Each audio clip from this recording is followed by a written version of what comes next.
Halo semuanya, jumpa lagi di Sinaworek. Di video kali ini kita akan belajar tentang DHCP server di Cisco Packet Tracer. Langsung aja kita belajar. Namun sebelum itu, kita harus memahami dulu apa itu DHCP server. Dari kata DHCP adalah Dynamic Host Configuration Protocol, yaitu protokol jaringan yang mempunyai fungsi untuk memberikan alamat IP secara otomatis kepada klien ya, dalam sebuah jaringan tentunya.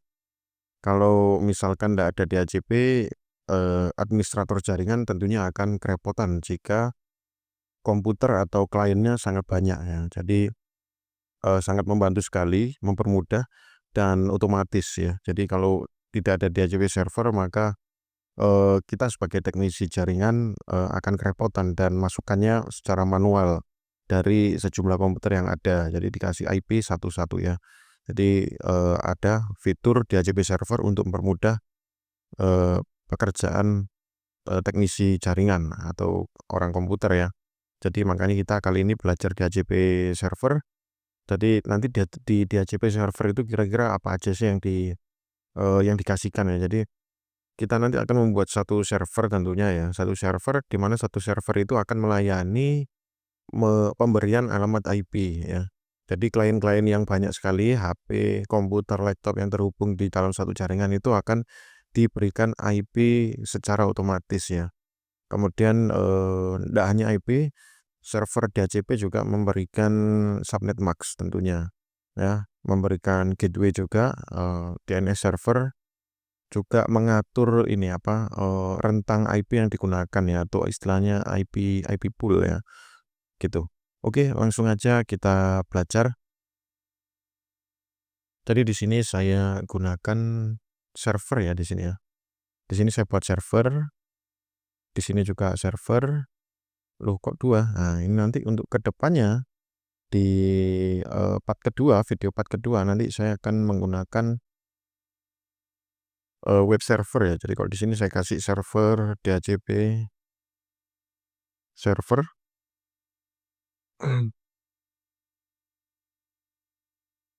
Oke, DHCP server. Nah, yang atas ini saya kasih nama web server. Nah, ini untuk pengembangan di video berikutnya ya.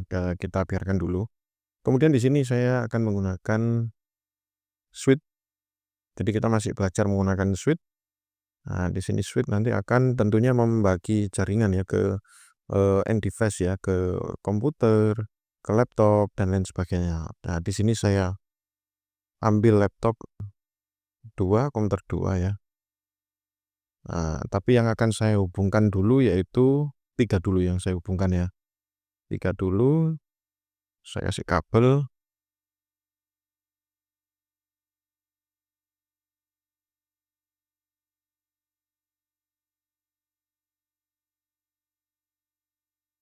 Saya kasih kabel dulu ke komputer klien atau perangkat klien ya. Nah, di sini saya kasih 3 dulu. Yang keempat nanti kita buat nyoba ya. Oke, ini kita percepat. Oke, kemudian saya masuk di server aja dulu. Kita masuk di server. Di IP configuration, di sini saya kasih IP 192.168.1.2 aja. Ya, saya kasih 2. Kemudian subnet max otomatis. Gateway-nya ini saya kasih 192.168.1.1. DNS servernya, nah ini saya kasih 1.1 juga. Jadi nanti mengarah ke server ya ini ya, gitu ya. Oke, ini saya close, saya pindah ke service, saya masuk ke DHCP, ini saya on, tadinya off ya. Kemudian di sini IP default gateway-nya 192.168.1.2 ya. Jadi mengarah ke komputer server ini ya. Kemudian DNS servernya 192.168.1.2 1.1.1 ya, ini DNS gateway-nya mengarah ke web server, tapi itu nanti ya ke depannya. Nah, ini sudah nyala, ini hanya full name saja, bisa diganti ya. Kemudian ini default gateway-nya sudah, DNS servernya mengarah ke servernya web server. Start IP address-nya kita mulai dari IP 10 misalkan ya, jadi biar kelihatan nampak perbedaan, atau 11 ya, jadi 11. Jadi 1 ini sebagai komputer nomor 1 gitu nanti ya. Nanti lanjut 11, 12, 13 gitu ya.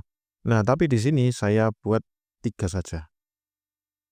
Maximum number of user. Jadi user yang bisa terkoneksi itu hanya 3 user saja dari IP ini ya. Subnet mask sudah muncul otomatis dari kelas yang kita gunakan 192. Kemudian ini kita save. Nah, ini sudah masuk di sini. Kita sudah save, kemudian kita close, kita masuk ke PC. Kemudian di PC kita masuk ke desktop, masuk ke IP configuration.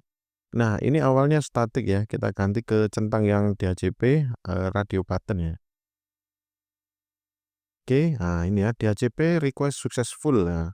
Jadi kalau ngomong membicarakan tentang kinerja DHCP server itu sendiri, prosesnya adalah ini ya. Jadi klien itu mencari DHCP server ya. Kemudian ketika klien mencari, diresponlah oleh server. Server menawarkan IP address.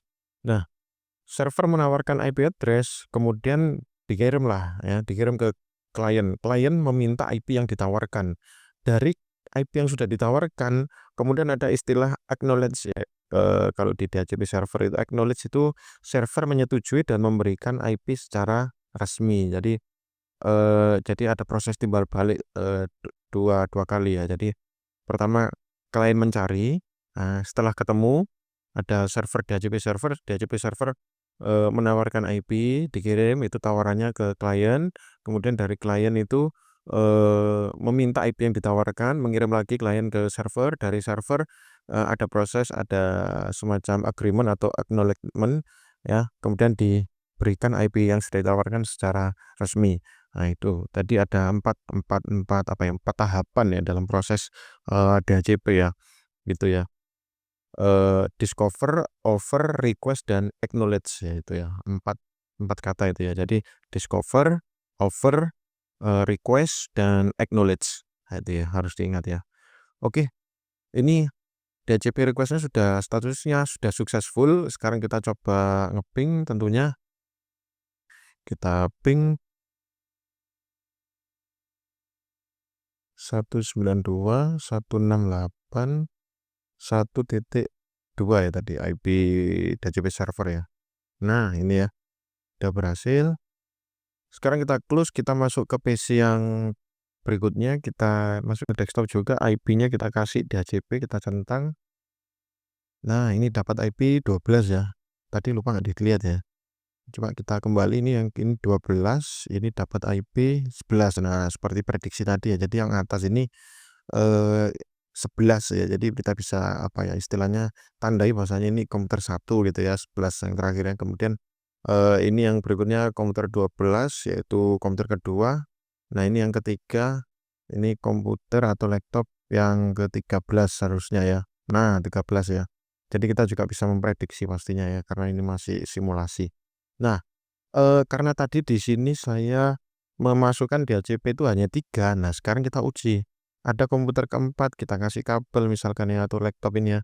Kita kasih kabel, kemudian kita masuk ke dalamnya, kita masuk ke IP configuration, kita pilih DHCP apakah berhasil ya, gitu ya.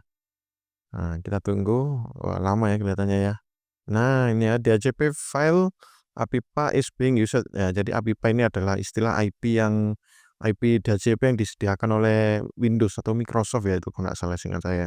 Jadi ini IP otomatis, itu ada range IP-nya ya. Jadi kalau istilahnya kalau di Windows itu auto configuration itu kalau nggak salah ya. Jadi pakai IP APIPA itu ya. Oke, itu ya. Jadi ini nggak berhasil ya. Tapi kalau coba kita kembali ke sini. Kemudian ini saya tambahkan jadi 4, saya jadikan 4 maksudnya ya. Saya jadikan 4, ini kita static, kita oper, kita refresh istilahnya ya. Nah, insya Allah berhasil.